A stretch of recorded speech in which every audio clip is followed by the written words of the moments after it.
আওয়ামী লীগকে পুনর্বাসন করার জন্য সরকারের ভিতরে একটা অংশ সুপরিকল্পিতভাবে এগিয়ে যাচ্ছে। বিসমিল্লাহির রহমানির রহিম। সংস্কার করার জন্য বর্তমান অন্তর্বর্তীকালীন সরকার যে কথাগুলি বলে আসছে সে কথাগুলি আমি সমর্থন করি, কিন্তু তার পূর্ব শর্ত হচ্ছে একটা রাষ্ট্র জনগণ ন্যায় বিচার থেকে বঞ্চিত হচ্ছে কিনা, সুশাসন প্রতিষ্ঠিত হচ্ছে কিনা, মানবাধিকার সে দেশে লঙ্ঘিত হচ্ছে কিনা, সেই বিষয়গুলি গুরুত্বের সাথে বিবেচনা করা দরকার। যদি একটা দেশের জনগণ ন্যায় বিচার থেকে বঞ্চিত হয় সে দেশের সংস্কার কোনো কাজে লাগে না। উদাহরণস্বরূপ আমি আপনাকে বলছি, বাংলাদেশের সংবিধান অনুযায়ী কোনো ব্যক্তির নামে যদি মামলা থাকে, অর্থাৎ এজাহারে যদি তার নাম থাকে, তাহলে প্রশাসন তাকে গ্রেপ্তার করতে পারবে, অর্থাৎ গ্রেপ্তারের কোনো বাধা নেই। কিন্তু এখন থেকে 4-5 দিন পূর্বে আমি দেখেছি পুলিশের ঊর্ধ্বতন কর্তৃপক্ষ একটা পরিপত্র জারি করেছে যে বৈষম্য বিরোধী আন্দোলনের সময় যাদের নাম এজাহারে রয়েছে তাদেরকে গ্রেপ্তারের পূর্বে অবশ্যই ঊর্ধ্বতন কর্তৃপক্ষের অনুকম্পা বা নির্দেশনার প্রয়োজন আছে। এই কথাটা অত্যন্ত সাংঘর্ষিক এবং ন্যায় বিচার পরিপন্থী একটি কর্মকাণ্ড। আমি এই ধরনের কর্মকাণ্ড বা এই ধরনের সিদ্ধান্ত প্রত্যাহার করার জন্য আমি স্বরাষ্ট্র উপদেষ্টার কাছে জোর দাবি জানাচ্ছি। এবং এটার মধ্য দিয়ে আমার কাছে মনে হয়েছে যে আওয়ামী লীগকে পুনর্বাসন করার জন্য সরকারের ভিতরে একটা অংশ সুপরিকল্পিতভাবে এগিয়ে যাচ্ছে। এটা হলো আমার একটা মতামত। পাশাপাশি আপনি বলেছেন যে আমি কোন দল করি। মূলত আমি বাংলাদেশ জাতীয়তাবাদী দল বিএনপির রাজনীতির সঙ্গে সম্পৃক্ত। আমি 11 এবং 9ম জাতীয় সংসদ নির্বাচন মাগুরা 2 আসনে দলীয় মনোনয়ন প্রত্যাশী ছিলাম। আমি ইন্টারভিউতে অংশগ্রহণ করেছি। আমি চাই দল যদি আমাকে মনোনয়ন দেয় তাহলে শহীদ রাষ্ট্রপতি জিয়াউর রহমানের যে আদর্শ তা মাঠ পর্যায়ে বাস্তবায়ন করার জন্য আমি নিরলস প্রচেষ্টা অব্যাহত রেখেছি এবং সেটা জনগণের জন্য দৃশ্যমান করব। যেমন আমার প্রথম কাজ থাকবে, যখনই একটি রাজনৈতিক দল ক্ষমতায় আসে তখন পুলিশকে ব্যবহার করে অন্যায়ভাবে একজন নিরপরাধ মানুষকে আসামি করা হয় আর একজন দাগী আসামিকে ছেড়ে দেওয়া হয়। আমি যদি কোনো দিন রাষ্ট্র পরিচালনার অংশীদারিত্ব করতে পারি তাহলে সেদিন আমি খুব শক্তভাবে পুলিশকে তার যথাযথ কাজ করতে বাধ্য করব ইনশাল্লাহ।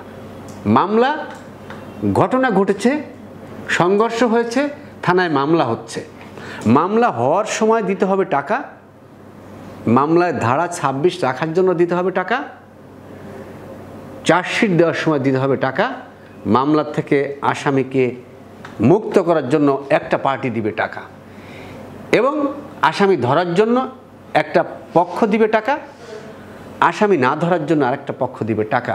এইভাবে সাধারণ জনগণকে পুলিশ প্রশাসন চুষে খাচ্ছে। যদি প্রতিশ্রুতি দিচ্ছি আপনারা সাংবাদিকদের মাধ্যমে যে যদি কোনো দিন রাষ্ট্র পরিচালনা করার দায়িত্ব পাই অবশ্যই এগুলি শক্ত হাতে দমন করব, আর যদি না করতে পারি সেদিন রাজনীতি ছেড়ে দেব। পাশাপাশি এই বাংলাদেশের মাটিতে যতগুলি মামলা আছে, সংঘাত আছে, তার 65% আছে সম্পত্তি নিয়ে। এই সম্পত্তি যখন রেকর্ড হয় তখন ভূমি মন্ত্রণালয় থেকে মাস্টার রুলে অথবা চুক্তিভিত্তিক নিয়োগ দিয়ে জমি রেকর্ড করার জন্য তাদেরকে পাঠিয়ে দেওয়া হয়। তারা সুপরিকল্পিতভাবে উড পেন্সিল দিয়ে কাগজের উপরে লেখে এই জমির মালিক সাত্তার সাহেব, এই জমির মালিক করিম সাহেব। কিছুদিন পরেই, 5 দিন পরেই, 1 ঘন্টা পরে কেউ যদি 10,000 টাকার জায়গায় 20,000 টাকা দেয় সেখানে লেখা হয় এই জমির মালিক বক্কর সাহেব। ওরা এইভাবে মানুষকে ব্ল্যাকমেইল করে, গ্রামের অশিক্ষিত আমার বাবার মতো কৃষক ফ্যামিলির লোকজনদেরকে ব্ল্যাকমেইল করে অন্য মানুষের নাম লিখে দিয়ে রেকর্ড করে দিয়ে চলে আসছে। এই রেকর্ড সংশোধনের জন্য সে AC land office, UNO office, DC office, ভূমি অফিস, মামলা মোকদ্দমা যায় এবং গ্রামের সংঘাত সৃষ্টি হয়, ঘর বাড়ি চলে যায়, মাসের পর মাস, বছরের পর বছর এভাবে মানুষ দৌড়াতে দৌড়াতে অর্থনৈতিকভাবে নিঃশেষ হয়ে যাচ্ছে। অতএব এই যে ব্যালেন্স কৌশলে জনগণকে ঠকানোর একটা অপচেষ্টা সরকার করে, যদি কোনোদিন সুযোগ পাই এগুলি বন্ধ করব। পাশাপাশি অন্তর্বর্তীকালীন সরকার আমি মনে করি জনগণের সঙ্গে বা দেশের স্বার্থে যে কাজ করছে নিঃসন্দেহে অনেক ভালো কাজ করছে। তবে এদেশের প্রত্যন্ত অঞ্চল জনগণের যে চাহিদা বা আকাঙ্ক্ষা সেটা তারা পূরণ করতে পারেনি, তারা ব্যর্থ। কারণ আপনি হলমার্ক কেলেঙ্কারিকে ধরেছেন, ব্যাংক থেকে হাজার হাজার কোটি টাকা শেখ হাসিনা নিয়েছে, আপনি সেটা ধরেছেন, ওকে ফাইন। কিন্তু গ্রাম পর্যায়ে যে একজন আওয়ামী লীগের মেম্বার ছিল, সে 1 লাখ টাকার একটা রাস্তা পাশ করেছিল, সে রাস্তা সে কাজই করেনি, সে সংশ্লিষ্ট দপ্তরের লোকজনের সঙ্গে আতাত করে ওই বিলটা সে তুলে নিয়েছে। এই খবরটা তো নেওয়া হচ্ছে না। এই যে ঈদের সময় 10 কেজি করে চাল দিয়েছে সাধারণত গরিব মানুষকে দেওয়ার জন্য, সেই 10 কেজি চাল কিন্তু 90% গরিব মানুষ পায়নি। এক শ্রেণীর হারামখোরদের হাতে এই কার্ডগুলি দেওয়া হয়েছে, তারা সত্যিকার অর্থে যে পাবে তাকে এই কার্ডটা না দিয়ে তারা মুখ চিনে দিয়েছে যে ও আমাকে ভোট দিয়েছে, ও আমার বাড়িতে কাজ করে, ও আমার দলভুক্ত লোক, এই মুখ চিনে তাদেরকে এই কার্ড দিয়েছে। এবং কোনো কোনো ক্ষেত্রে এই কার্ডের চাল তার বউয়ের নামে, স্ত্রীর নামে, শালীর নামে, শাশুড়ির নামে তুলে বিক্রি করে দিয়েছে। যদি কোনোদিন সুযোগ পায় সমাজের প্রত্যন্ত অঞ্চল থেকে এই হারামখোরদেরকে একেবারে নিঃশেষ করে দেবো ইনশাল্লাহ। অতএব এই সরকারের উচিত কয়েকদিন পূর্বে যে প্রজ্ঞাপন জারি করেছে যে বৈষম্য বিরোধী আন্দোলনে যারা আসামি তাদেরকে ধরার জন্য ঊর্ধ্বতন কর্তৃপক্ষের নির্দেশ লাগবে, এটা প্রত্যাহার করতে হবে। এবং আওয়ামী লীগ দলীয় সন্ত্রাস, চোর, দাগি আসামি এরা স্থান পরিবর্তন করে, অর্থাৎ ফরিদপুরের মানুষ মাগুরায়, মাগুরার মানুষ রাজবাড়ী, রাজবাড়ির মানুষ মাগুরায়, এইভাবে সন্ত্রাসীরা কিন্তু বসবাস করছে এবং বহাল তবিয়াতে আছে। এবং সেখানে বসে তারা এই সরকারকে ম্যাচাকার করার জন্য, উৎখাত করার জন্য কঠিন ষড়যন্ত্র করে যাচ্ছে। যদি শক্ত হাতে তাদেরকে দমন করা না যায়, তাহলে এ সরকার যে জাতীয় নির্বাচন করবে সেটা আমার কাছে বিশ্বাস হয় না। যদি এদেশে নিরপেক্ষ নির্বাচন অনুষ্ঠিত করতে হয়, জনগণের মাধ্যমে যদি সরকার প্রতিষ্ঠিত করতে হয়, সুশাসন যদি প্রতিষ্ঠিত করতে হয়, তাহলে বিগত 17 বছর না, বিগত 54 বছরে যারা অন্যায় করেছে, যে সমস্ত ক্রিমিনালগুলি রাষ্ট্রের কোষাগার থেকে টাকা চুরি করেছে, নির্বিচারে মানুষকে হত্যা করেছে, গুম করেছে, সেই সমস্ত মানুষদেরকে খুঁজে খুঁজে আইনের আওতায় আনতে হবে। এবং দেশ এগিয়ে যাচ্ছে, ডিজিটালাইজ হচ্ছে, খুব ফাইন কথা, কিন্তু অ্যানালগ হচ্ছে আইন প্রয়োগকারী সংস্থার ব্যবস্থাপনা। এখন আপনি একজন দাগি আসামিকে ধরছেন, একজন রাজনৈতিক নেতৃবৃন্দ সংবাদ সম্মেলন করে বলছে এটা মিথ্যা এবং বানোয়াট এবং ভিত্তিহীন।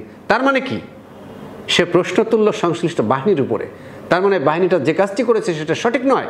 না, ক্রিমিনালকে যখন ধরা হয়েছে তখন তার বিরুদ্ধে যে কথা বলেছে, মিথ্যা বিবৃতি দিয়েছে, তাকেও সেই আইনে গ্রেপ্তার করার জন্য আমি দাবি জানাচ্ছি। কারণ ক্রিমিনাল যদি সমাজ থেকে ধরা পড়ে, তাহলে আমি শহীদ রাষ্ট্রপতি জিয়া রহমানের আদর্শ সমাজে বাস্তবায়ন করতে পারবো। সন্ত্রাস যদি ধরা পড়ে, আমি দেশনায়ক তারেক রহমানের নির্দেশনা বাস্তবায়ন করতে পারবো। স্মাগলার যদি গ্রেপ্তার হয়, আমি দেশনেত্রী বেগম খালেদা জিয়ার উদ্দেশ্য মাঠ পর্যায়ে বাস্তবায়ন করতে পারবো। চাঁদাবাজ যখন গ্রেপ্তার হবে, তখন আমার দলীয় আদর্শ আমি বাস্তবায়ন করে আমার প্রাণপ্রিয় দল বাংলাদেশ জাতীয়তাবাদী দল বিএনপিকে আমি একটা জনপ্রিয় দল হিসাবে বাংলাদেশ উপহার দিতে পারবো। অতএব আমার দল এবং আমরা চাই ক্রিমিনাল যত আছে সে যে দলেরই হোক, ওটা বিবেচনা না করে তাদেরকে গ্রেপ্তার করা হোক। এবং এই ক্রিমিনালের পক্ষে যারা সংবাদ সম্মেলন করে, তাদেরকে ছাড়ানোর জন্য যারা কোর্টে যায়, আইনজীবীর কাছে যায়, অর্থাৎ এটাকে বলা হয় দালালি পেশার সঙ্গে যারা জড়িত আছে, তাদেরকেও শক্ত হাতে দমন করতে হবে। এটাই আমার প্রত্যাশা।